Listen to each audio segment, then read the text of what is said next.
Hi, I'm Michael and this is California. And today we got some great news out of the House about a new proposal, the HERO Act, that's going to have a second round of stimulus and actually looks like it has a chance of passing. So it's got some things that Democrats want, it's got some things that Republicans want, and it's got one huge price tag of $3 trillion. So today we're going to take a look at the details of the HEROES Act as well as why I think it could actually pass. Now, before we do that, if you like the information we're putting out here, if you find it interesting, you find it useful, you find it helpful, please don't forget to like and subscribe. That way you can get updates when our newest and most informative videos become available.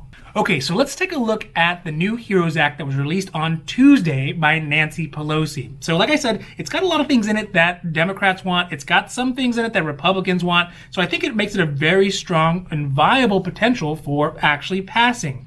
So the first biggest change is that it will have a second round of stimulus checks. So that means that Americans will get another round of $1,200 per adult based on this act if it passes. Now, another big difference to it, a reason why it's $3 trillion and not $2 trillion like the CARES Act, is because it also will include $1,200 per dependent. So previously on the CARES Act, you could get $500 for your dependents. Now under this act, if it passes, you'll get $1,200 for each member of the household. So mom, dad, and 3 dependents, you'll get $1,200 for each person. And the definition of a dependent has changed. So it's no longer going to be just people under the age of 17 who are eligible for the dependent check. It's going to be anybody who's on the tax household who is a dependent. So it could be grandma, it could be your college age kids. And those folks will now count as part as the household, and if they're dependents, then they'll still be able to get the $1,200 check for this round of stimulus check, for stimulus check round 2. Another thing that's interesting on this one is that it will no longer exclude households who have a member in it who has an Itin. So for example, previously you had a household, if you have grandma somewhere else in another country who has an Itin, everybody in the household would not be able to get the stimulus check. But now, based on this new HEROES Act, it would allow those people who are lawfully present in the U.S. to get their stimulus checks, regardless if there's somebody else who has an Itin or not. And in fact, it's retroactive. So for example, that household, they couldn't get their stimulus check previously because of the CARES Act. With the HEROES Act, if it passes, you'll be able to get that money back as well from the previous stimulus check that they weren't able to get. So you might even get double the amount of money if that is the situation that you're in. Another great thing that's a part of this bill is that it will have protections for debt collectors. So state by state, some states were implementing protections for debt collectors, but this would be written into the bill that debt collectors as well as child support could not be taken out of a stimulus check, because we had some folks in the comments who were unfortunately got hit with that. So they didn't get their full checks because they had past due debts or they had unpaid child support, and they took that money out, especially when they needed it most. And finally, there are some great protections for renter protections, small business protections, and payroll tax cut, Mr. Donald Trump. So, they have things in there, a little bit of everything for everybody. And again, that's why I think this might be a viable bill. Now let's talk about eligibility for the HEROES Act. Now it's going to be very, very similar to the CARES Act as far as income and citizenship requirements. So for a household of 2, so a married couple, the income limit is at $150,000 a year. So if they make less than $150,000, then both of them will be eligible for the $1,200 stimulus check, the second round of stimulus checks. For a person filing head of household, it's at $112,000 a year. So if they make less than $112,000, they'll be eligible for the stimulus check as well as the stimulus check for the dependents. And then as a single person, it's at $75,000 a year. And that's exactly the same as it was in the CARES Act. So if they make less than $75,000, then they'll be eligible for the full $1,200 stimulus check.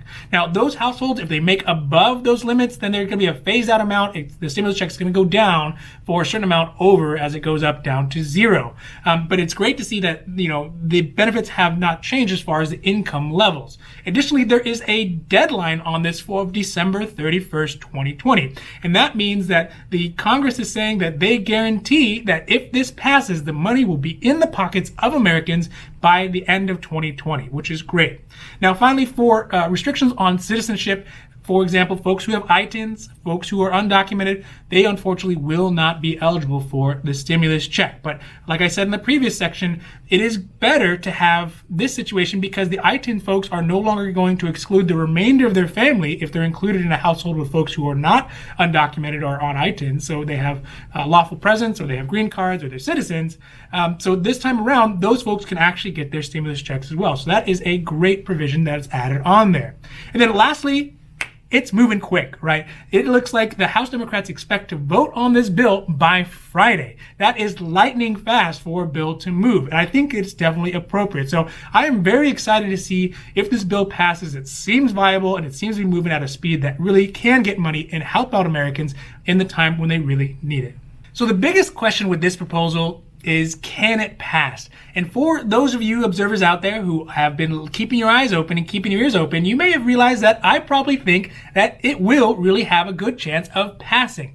And that's really for a couple reasons. Mainly because it looks like it's down the center line, right? So there's some zigs into the Democrat side, there's some zags on the Republican side as far as what they want. I think that is the sign of a viable bill. So for example, what Democrats want, it's got more money directly into the pockets of Americans. It's going to have rent protections, and it's going to protect people who are getting hit most by these lockdowns. It has things that the Republicans want. It's got a payroll tax cut. It's got limits on benefits. So for example, they are concerned about getting folks back to work and paying out too much money in the time of the lockdown. And so by giving it a single $1,200 stimulus check, that is enough money to help people along, but not enough money for people just to stay on it in perpetuity and never go back to work. So it seems like there is some compromise here, and that's what makes it look like a great bill. Some things that are noticeably interesting and different about it is that first, it does not include any liability protection, something that Mitch McConnell has really been talking about that is necessary in the Senate. And I would imagine if this bill gets passed in the House and goes to the Senate, there's going to be a lot of discussion about that. And then finally, the one thing that I noticed is that it is dramatically different from the Sanders-Harris bill that we saw earlier this week, or last week, I guess it was. So I think that Bernie Sanders and Kamala Harris's bill really was more of a statement of values, because it didn't seem like anything that had any sort of compromise at all, and didn't give any reason for Republicans to help work with them to actually pass it, whereas this bill is right down the center. And you see the vastness and difference between the pragmatism of Nancy Pelosi and the idealism from Sanders and Harris. So I think that's very interesting to see that there's such a big discrepancy between those two. So realistically, I think it can pass. I hope it can pass. And I know that if they can do it quick enough, it might actually do a lot of good for folks who are hurting right now. Thank you so much for watching today. That was our coverage of the HEROES Act, and I hope that you found it interesting or useful or helpful at least. And if you did, please don't forget to like and subscribe. That way you can get updates when our newest and most informative videos become available. Also, if you have any comments, you have any questions, we love comments and questions. Put them in the boxes below. We'll be happy to make a new video or make a new post to cover those comments or questions that you have.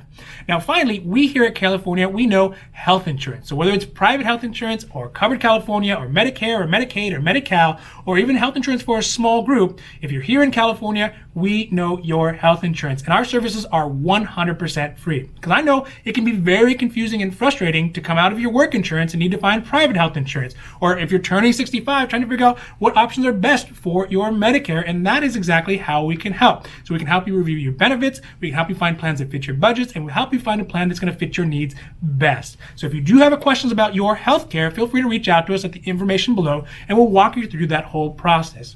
So other than that, I'm Michael, and this is California, wishing you a happy, healthy day.